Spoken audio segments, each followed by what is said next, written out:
Israel-Iran conflict. During World War II, the Anglo-Soviet invasion of Iran forced the abdication of Muhammad Reza Pahlavi's father, Reza Shah, whom he succeeded.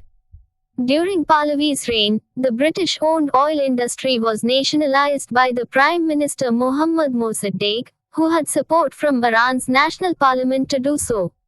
However, Mossadegh was overthrown in the 1953 Iranian coup d'etat, which was carried out by the Iranian military under the aegis of the United Kingdom and United States. Subsequently, the Iranian government centralized power under Pahlavi and brought foreign oil companies back into the country's industry through the Consortium Agreement of 1954. Still didn't get it, wondering how we got it? Read his other comments. In February 2011, after violence erupted in Tehran, Pahlavi said, Iran's youth were determined to get rid of an authoritarian government tainted by corruption and misrule in the hope of installing a democracy. Democratization is now imperative that cannot be denied. It is only a matter of time before the whole region can transform itself. June 2018. I believe Iran must be a secular, parliamentary democracy. The final form has to be decided by the people. December 2018. Called for the non-military support of those in Iran who were trying to replace the Islamist regime with a secular democracy. Ready to serve my country. In 2022, following the Abadan building collapse, Pahlavi predicted Islamic regime would collapse in the near future. He also urged members of the Iranian armed forces who oppose the Islamic Republic but work for the government to engage in peaceful disruption and called for a coordinated front against the regime. While acknowledging support from Iranian demonstrators chanting for the return of the monarchy. February 2023. In interview with the Daily Telegraph, Pahlavi called on the British and European governments to prescribe the Islamic Revolutionary Guard Corps, IRGC, arguing such a move would be pulling out the biggest tooth the regime has. In the interview, he also argued his belief that the Islamic Republic was more likely to fall in the near future than it had been in previous decades, as Iranian reformists had switched tactics to wanting to completely overthrow the regime as opposed to changing it. He acknowledged many Iranian dissidents wanted him to play a central role in creating a new government but reiterated that he would leave it to the people of Iran on whether to restore the throne and that he would not run for political office if the regime fell. The 17th of April 2023, Pahlavi and his wife Yasmin visited Israel in an effort to rebuild the historic relations between Iran and Israel, and met with President of Israel Isaac Herzog and Prime Minister of Israel Benjamin Netanyahu. In July 2024, Pahlavi was invited to speak at the National Conservatism Conference in Washington, D.C. In his speech, Pahlavi blamed the Iranian regime for the spread of radical Islam to other nations in the Middle East and the West following the revolution and promised that Iranians will take Iran back in the near future. He also argued that Masoud Pezeshkian was not a moderate politician due to his friendship with Hezbollah.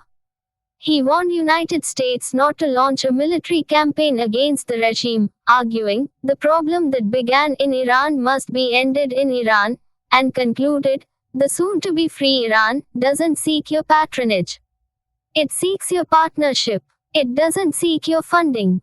It seeks your friendship. In an essay for the Daily Telegraph, he called IRGC to be designated terror group by British government for its funding of Hezbollah, Hamas and Houthis and suppression of Zindagi Azadi.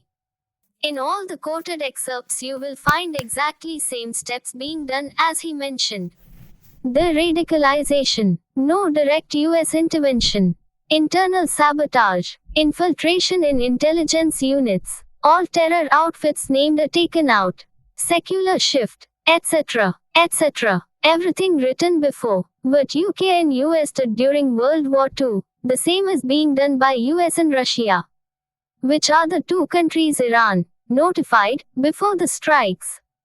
And these nations didn't inform Israel and the latter was taken by surprise. After the attack, these nations pressed for restraint and ceasefire as they know the retaliation will be very severe. It will They all know it's time for regime change. Why isn't China helping ally Iran? Why isn't Russia entering the fray against Israel? Why is Indian FM talking of multilateral world and pay attention to the words marked in bold? They give where India is siding despite talking of peace. Indian Prime Minister Narendra Modi's tweet says, spoke to Prime Minister Netanyahu about recent developments in West Asia. Terrorism has no place in our world. It is crucial to prevent regional escalation and ensure the safe release of all hostages. India is committed to supporting efforts for an early restoration of peace and stability. A united East is said earlier many times. Dollar ends, terror outfits and conflict zones neutralize. After Gaza, Taiwan and POC also in line, though not militarily. Even the Turkish chief who is ruling with a wafer-thin majority, and had aspirations to be leader of caliphate isn't meddling instead, has changed tunes on Kashmir. Both the brothers aren't intervening either. So who wins this war is quite clear.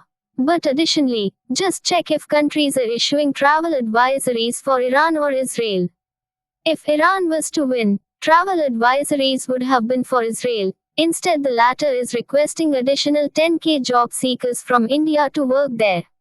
When Hezbollah chief was eliminated, had said, red-coated post, there's real threat now to the present Khamenei. His predecessor Khomeini's ancestry was Indian while he himself once resided in Kintur, near Lucknow. And while he announced 5-day mourning, he himself went underground first. Iran will likely face retaliation as October 7th anniversary nears. The Pope too has remarked on the anniversary and refreshed public people. PM Modi too has asked release the hostages.